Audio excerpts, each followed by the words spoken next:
Lõpuks jõuab siis teieni ka see kauoodatud juuni kokkuvõte. Teeme siis sellise lühikese, kiire ja magusa kokkuvõtte. Alustame social tradinguga. Juunis siis social trading Fingo Pro 1 tegi 0,42% ja Fingo Pro 5 tegi siis 0,5%.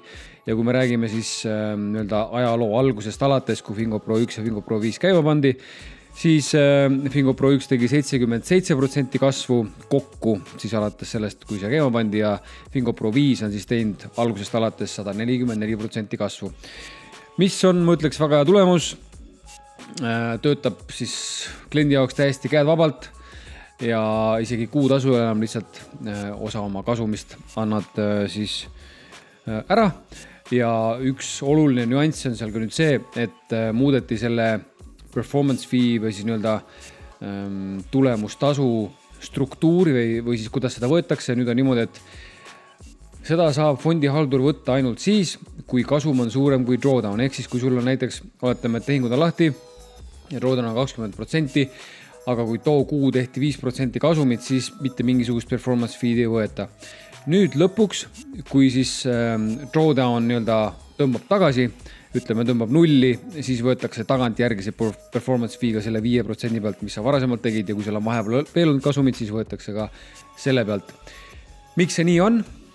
Põhjus on väga lihtne, see on, ütleme siis, selline standardpraktika maaklerite puhul, kes on siis võtavad oma asja tõsiselt ja ei taha skämmereid saada enda sinna platvormile, sest et kui fondihalduril oleks võimalik saada kohe performance fee kätte, see tähendab seda, et ta võib võtta suuri riske selleks, et teha mingisugune lühiajaline kasum, saab raha kätte ja sealt edasi oleks tal ükskõik, mis saama hakkab, lennab kõhku või tulgu veeuputus, tal ei ole vahet, on oma kasumi kätte saanud.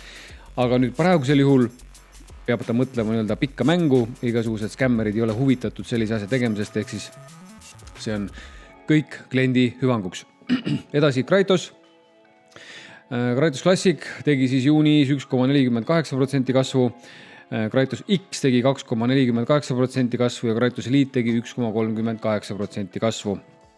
Ja siis Kraitose konto, mis siin on 120% teinud algusest alates, selle ma mäleta, kas juulis vist lülitasin ümber, et ma ei saa seda nagu Kraitose nime all enam kasutada, kuna see on nüüd põhimõtteliselt Kraitos Elite. Ja Kraitos X-i konto ja Kraitos Elite konto, mis siin on näidatud, need on lihtsalt nii vähe aega jooksnud, sellepärast ongi need all time või siis algusest alates tehtud kasum on üksjagu väiksem. Nii. Flash tegi 3,48% kasvu ja Gearbox tegi 1,32% kasvu. Gearbox 3.0 siis. See ongi siis lühidalt juuni kokkuvõte.